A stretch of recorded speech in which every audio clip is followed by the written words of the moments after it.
dalawang bagay na nakita natin, yung nagsisindi ng ilaw na para makita. Yung isa naman ay yung pumapalay ng ilaw o nagtatago sa ilaw para hindi makita. So bahagi o na kung saan ay normally tayo ay tawagin ay hindi naman tayo o tawagin ay nabubuhay sa dilim, no? Hindi naman tayo hayop, no? Na kung tawagin natin ay nocturnal, no? Tayo ay sa liwanag. Kaya yung paanyaya na kung saan ay makita ko natin na nawa tayo ay para sa liwanag. Pagkapaalala na kung saan ay walang makakatakot sapagkat darating yung panahon na ang lahat ay malalagtan. Bahagi o maaaring hindi sa panahon na ito, pero darating at darating. Kaya nga mayroon tayong tinatawag na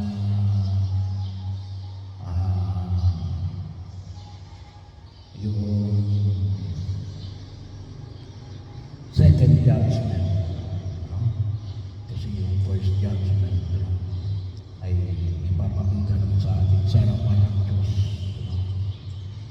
Bahagi yun, kasi may mga bagay na sa panahon na ito maaaring hindi talaga natin higit na nalalaman ang tunay na katotohanan sapagkat maaaring itapon, no?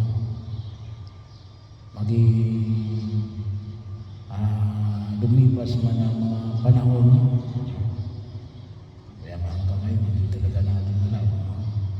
May mga katanungan na hindi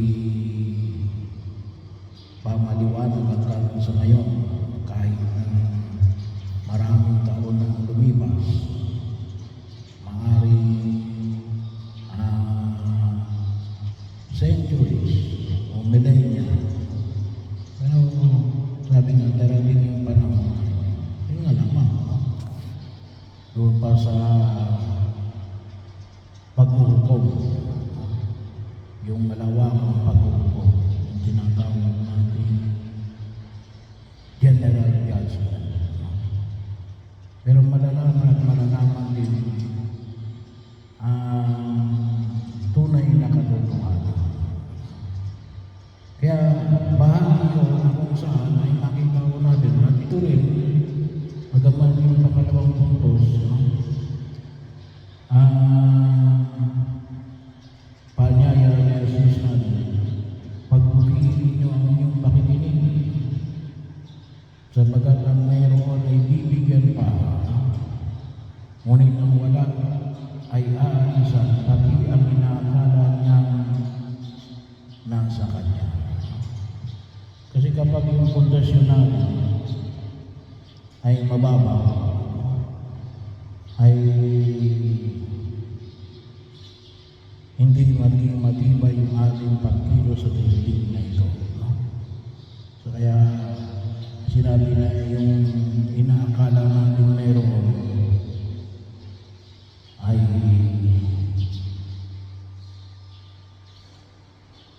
baka kulang pa, kasi nga ay hindi tapat at hindi tunay yung pundasyon, hindi nakalatag sa tunay na katatayuan, no? Kaya mahalaga rin yung paanyaya, no? Na masanay tayo sa pagkilos. Kasi kapag sinabi natin na katulad din yung paanyaya na ipinahayag na CBC kahapon, no? Yung transparency, no?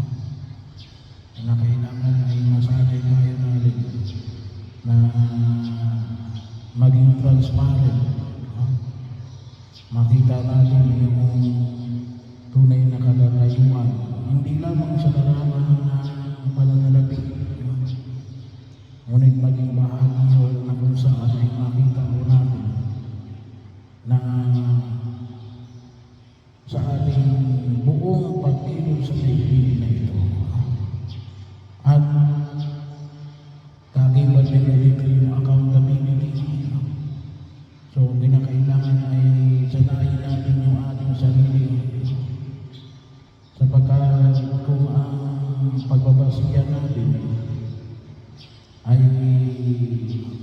sa kaliliman, ay baka hindi natin namamalaya na walang matibay na pinagtutuunan o pundasyon yung ating pagkilos sa daigdig na ito. Sapagkat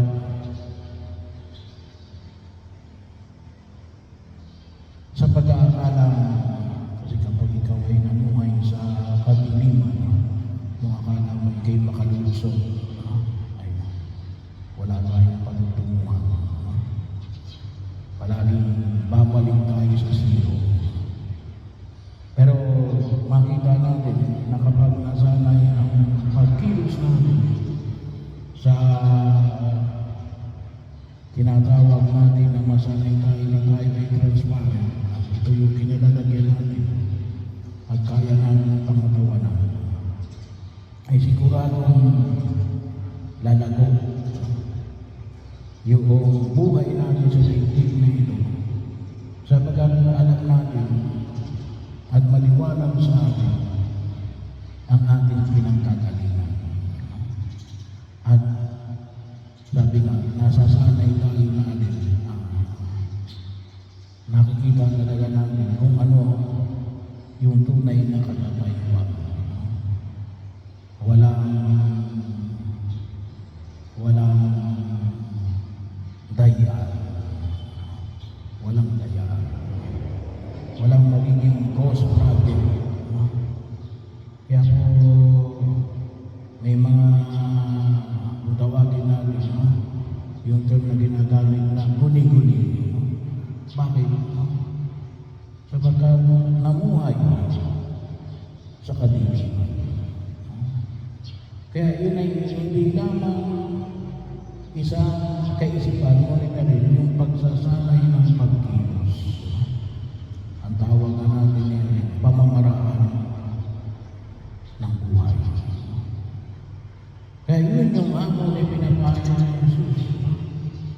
Pamamaraan ng buhay na nawa ay tanging nakatuon tayo sa kaliwanagan na dulot ng ating Panginoong